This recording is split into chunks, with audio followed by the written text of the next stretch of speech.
আমাদের এই বাড়িটাকেও দেখে মনে করবে হয়তো এই বাড়িটাতে মানুষই বাস করে না। অনেকে তো বলেও বসে এই বাড়িটা কি আপনারা ঝাড়ু দেন না, পরিষ্কার করেন না, বাড়িটার এই অবস্থা কেন? আজকে আমাদের এই ঘরের টিনের চালটা ঝাড়ু দিয়ে পরিষ্কার করব। অনেক সাহস নিয়ে চালে উঠে গিয়েছি। গ্রামের বাড়িতে গাছপালা থাকলে কিন্তু এরকমই প্রতিদিনে যদি ঝাড়ু দেয় তারপরেও কিন্তু পাতা পড়ে এরকম ভরে থাকবে। বারান্দার চালে কেউই উঠতে সাহস পায় না। পরে আমি সাহস করে উঠলাম, ভাবলাম পাতাগুলো ঝাড়ু দিয়ে ফেলে দিই। আমার নিজেরও অনেক বেশি ভয় করতেছিল, তাই আমি আস্তে আস্তে ভয়ে ভয়ে ঝাড়ু দিচ্ছিলাম। তবে এই যে আজকেই ঝাড়ু দিচ্ছি, কালকেই কিন্তু পাতা পড়ে ঠিক এরকমই হয়ে থাকবে। আমার তো মনে হচ্ছিল কখন যেন পা পিছলে পড়ে যায়। তাছাড়াও অনেকেই বলতেছিল বাড়ির সামনে রং করেননি কেন? সামনে রং করলে কিন্তু আরো বেশি সুন্দর লাগবে। এই যে এই সিঁড়িটা দেখতে কিন্তু খারাপ লাগছে। যেহেতু আমরা নিজেরাই রং করতেছি, তাই প্রতিদিন একটু একটু করে রং করতেছি, তাই রং করা একটু দেরি হয়ে যাচ্ছে। আজকে আমাদের পুরো বাড়িটা রং করব, তার সাথে আমাদের এই সামনের সিঁড়িটাও। আগে পুরো বাড়িটা ঝাড়ু দিয়ে পরিষ্কার করে নিচ্ছি। এত কাজ করার পরেও কিন্তু আমার স্কিনের যত্ন নিতে আমি একদমই ভুলি না। আমি কিন্তু প্রতিদিনই গ্লোমানিয়াস আল্ট্রা গ্লো সোপ এই সাবানটা দিয়ে মুখ ধুয়ে থাকি। এই সাবানটা দিয়ে মুখ ধুলে কিন্তু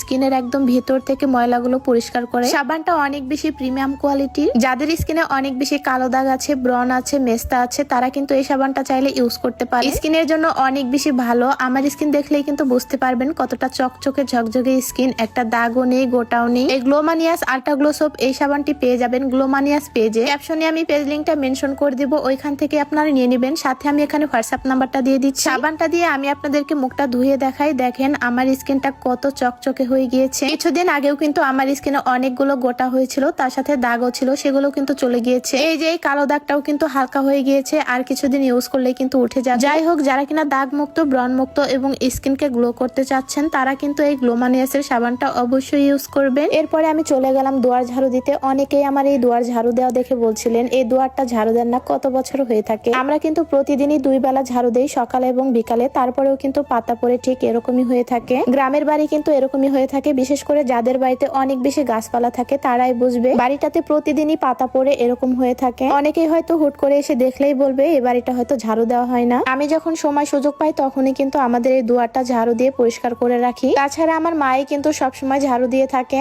এরপরে আমাদের এই ঘরের সামনে টিনগুলো রং করে দিচ্ছিলাম। এই টিনগুলো প্রায় 15 থেকে 20 বছর আগে রং করা হয়েছিল, যার কারণে নষ্ট হয়ে গিয়েছে। আজকে আমরা আবার নিজের হাতে রং করে নতুন করে ফেলছি। এইখানেও আমরা হালকা পিঙ্ক কালারের করে দিলাম। আর বাড়ির এই সামনের রং কিন্তু সবকিছু আমি নিজের হাতে একা একাই করতেছি, তাই অনেক বেশি সময় লাগতেছে রং করা। প্রতিদিনই আমি একটু একটু করে রং করে থাকি। তাছাড়াও অনেকে আমাকে বলতেছিলেন এই বারান্দাটা পুরোটাই রং করে দেন, তাহলে দেখতে আরো বেশি ভালো লাগবে। এই যে দেখেন টিনগুলো রং করা শেষ, কাঠগুলো না হয় আরেকদিন রং করে দেব। এইখানে দরজা জানালা সবকিছুই কিন্তু আমি নিজের হাতে রং করব। তাছাড়াও এই বারান্দাটাও কিন্তু অনেক বছর হয়ে গিয়েছে, যার কারণে নষ্ট হয়ে গিয়েছে। আপনারা অনেকেই বলতেছিলেন এই বারান্দাগুলো কি রং করবেন না। এই যে দেখেন কালো রং করে দিচ্ছি। আমার রং দিতে দিতে সন্ধ্যা হয়ে গিয়েছিল, তাই আর পরে পুরোটা দিতে পারিনি। আমার এই রং করতে করতে সন্ধ্যা হয়ে গিয়েছিল, তাই আর শেষ করতে পারিনি। ভাবছি আরেকদিন না হয় পুরোটা রং করে দিব। এই যে দেখেন রং করার পরে কেমন লাগতেছে। তবে পুরো বাড়িটা রং করে একদিন আপনাদের সাথে আবার ভিডিও শেয়ার করব। আমার সাথে সাথে আমার ফুফাতো ভাইও রং করে দিচ্ছিল। যাই হোক, আজকে এ পর্যন্তই। সবাই ভালো থাকবেন, সুস্থ থাকবেন। আল্লাহ হাফেজ।